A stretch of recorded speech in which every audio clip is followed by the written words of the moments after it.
मुख्तसर से वक्त में एक छोटी सी बात बताऊं कि मुसलमान कैसे थे और मुसलमानों का किरदार कैसा था, मुसलमानों का कैरेक्टर कैसा था। आज हम भी मुसलमान हैं, लेकिन उन मुसलमानों का किरदार और उनका कैरेक्टर कैसा था।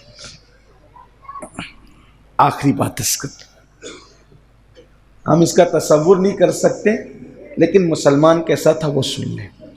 हुजूर के बनाए हुए मुसलमानों की बात कर रहा हूँ। एक मर्तबा ऐसा हुआ कि मदीना मुनव्वरा में एक मुसाफिर जा रहा था। मदीना मुनव्वरा में एक मुसाफिर जा रहा था। उसने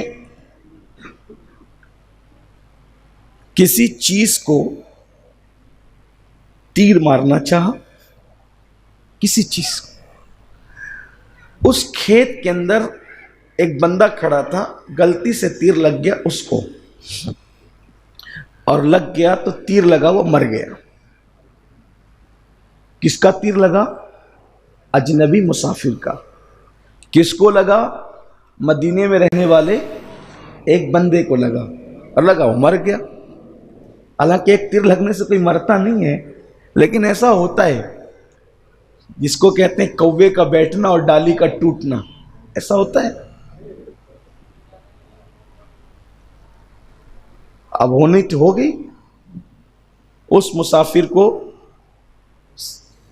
लोगों ने पकड़ा, और फारूक आजम का दौर था, वो खूबसूरत दौर, अदल इंसाफ का वो दौर जिसमें शेर और बकरी एक ही घाट से पानी पीते थे। वो इंसाफ वाला दौर, गुलाम सवारी पे बैठा है, आका नकेल पकड़ के चल रहा है?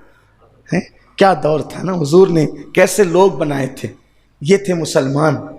बहरहाल आज तो मजदूरों के साथ भी वो सुलूक नहीं करते लोग जो उस दौर का मुसलमान गुलामों के साथ करते। मजदूरों को भी चर्बी चढ़ी है, सेठों को भी चर्बी चढ़ी है, जैसे हालात है, बस सब अल्लाह ही अल्लाह है। न मजदूर सुधरने को तैयार है, न सेठ सुधरने को तैयार है।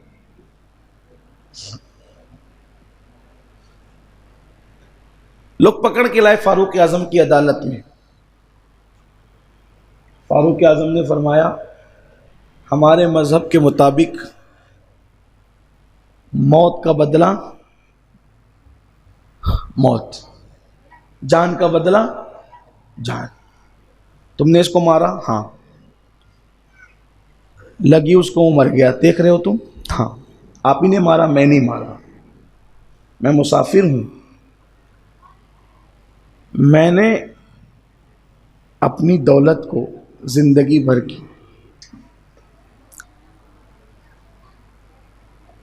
अपने घर के जमीन के हिस्से में दफन किया है। बैंक का सिस्टम तो था नहीं उस दौर में। लोग माल क्या करते थे, जमीन में महफूज रखने के लिए दफन करते थे। दौलत मैंने दफन की है, मेरे सिवा किसी को पता नहीं। अगर आप इजाजत दें, अगर आप इजाजत दें तो मैं वो बताकर आ जाऊं, मैं वो बताकर आ जाऊं अपने घर वालों को। फारूक आजम ने कहा कि तुम आओगे, इसकी गारंटी क्या है? उसने कहा कि अब मैं क्या गारंटी दे सकता हूं, कोई गारंटी है नहीं, कोई गारंटी मैं क्या दे सकता हूं, अलबत्ता बस इतना है कि मैं आ जाऊंगा। उन्होंने कहा कि इस मजमे में किसी को पहचानते हो? कहा नहीं, मैं तो मुसाफिर हूं।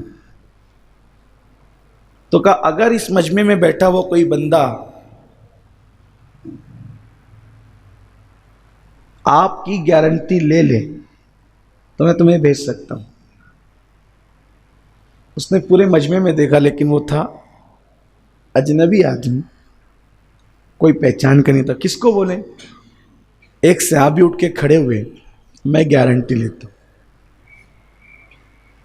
भेज दो इसको, इसको भेज दो, मैं गारंटी लेता हूं। कब आओगे? फला दिन फुला तारीख को, ठीक है जाओ। चला गया, गारंटी जिन्होंने ली थी वो तारीख आई, फिर अदालत सजी, वो जो जिनके घर का फर्द कत्ल हुआ था उसके वारिस आ गए, वो सहाबी जिन्होंने गारंटी ली थी वो आ गए, वो बंदा नहीं आया, वो बंदा नहीं आया। लोगों ने कहा कि वो नहीं आया,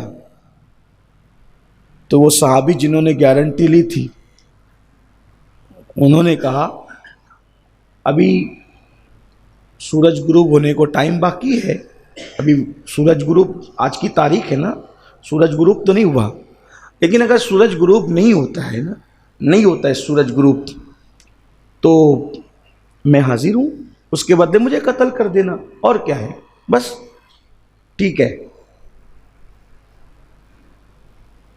लोग हैरान हुए कि ये ज़बरदस्ती में जो है इनकी जान जा रही है, लेकिन उन्होंने भाई उसूल जो था वो था कि मुझे कत्ल कर देना, उसके बदले और कोई बात नहीं।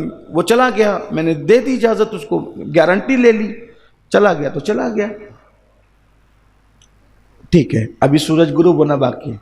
सूरज गुरूब होने से पहले वो मुसलमान दौड़ते भागते वो बहरहाल पहुंच गया। अब पहुंच गया तो फारूक आज़म ने कहा कि भाई एक बंदे ने तो तुम्हारी गारंटी ले ली थी, और न ये तुम्हारा घर जानता था, न तुम्हारा नाम जानता था, न तुम्हारा गांव जानता था, तो तुम नहीं आते, तुम नहीं आते, क्यों आए? जान तो तुम्हारी बच गई थी, क्यों आए? उसने कहा हजरत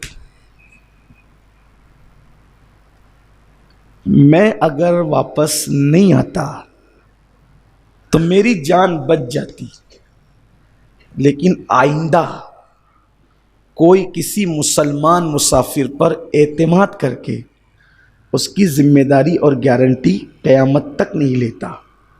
तो मुझे जान देना तो गवारा है, लेकिन मुसलमानों पर से एतमाद लोगों का उठ जाए ये मुझे गवारा नहीं है। तो वो साहबी जिन्होंने गारंटी ली थी उनसे कहा भाई तुम इनको जानते नहीं, पहचानते नहीं, फिर तुमने क्यों इतनी बड़ी जिम्मेदारी ले ली? तुम्हें पता था कि भाई ये नहीं आएगा तो मुझे मरना पड़ेगा। तो उन्होंने कहा अमीरुल मोमिनीन, मैंने सोचा कि एक बंदा सबको हसरत से देख रहा है, कोई पहचान का नहीं है, जब तारीख लिखी जाएगी तो लोग कहेंगे कि नबी के मदीने में एक अजनबी मुसाफिर लोगों को मदद के लिए ढूंढ रहा था, लेकिन किसी मदीने वाले ने उसकी मदद नहीं की। इस वजह से मैंने सोचा कि हमारा मदीना, मेरे नबी का शहर बदनाम ना हो। ठीक है वो नहीं आएगा, उसके बदले मेरी जान जाती है चली जाए, लेकिन मेरे नबी का शहर, मेरे नबी की तरबियत, मेरे नबी का मदीना बदनाम ना हो। जब ये दोनों ने बातें कही तो जो मकतूल के वारिसीन थे उन्होंने कहा हजरत हम इसको माफ़ करते हैं, हम इसकी जान नहीं लेंगे। कहा क्यों? तो कहा कि जब तारीख लिखी जाएगी तो तारीख में मौरिख ये लिखेगा कि एक ने मदीने की आबरू बचाने के लिए अपनी जान खतरे में डाली, दूसरे ने मुस्लिम की आबरू बचाने के लिए अपनी जान खतरे में डाली। और लोग कहेंगे वो कितने कठोर थे, कितने जालिम थे कि ऐसे लोगों को भी वो कत्ल कर गए, तो हम अपने मुंह पर क्यों ये दाग लें, अपने दामन पे लें। तारीख जब लिखी जाएगी तो ये होगा कि भाई एक बंदा वक्त पर आ गया, दूसरे बंदे ने मदीने की आबरू बचाने के लिए जान खतरे में डाल दी, तो जो तीसरी पार्टी थी जान लेने वाली, उन्होंने भी ऐसे सच्चे लोग की सच्चाई देख करके उनको माफ़ कर दिया। ये मुसलमान थे। अब ढूंढिए ऐसे मुसलमान, चिराग लेकर नहीं सूरज लेकर ढूंढिए, आपको ऐसे मुसलमान नहीं मिलेंगे। और दुनिया को ऐसे ही मुसलमानों की आज ज़रूरत है, तभी इनकलाब आएगा। अल्लाह ताला हमारे हाल पे रहम करे।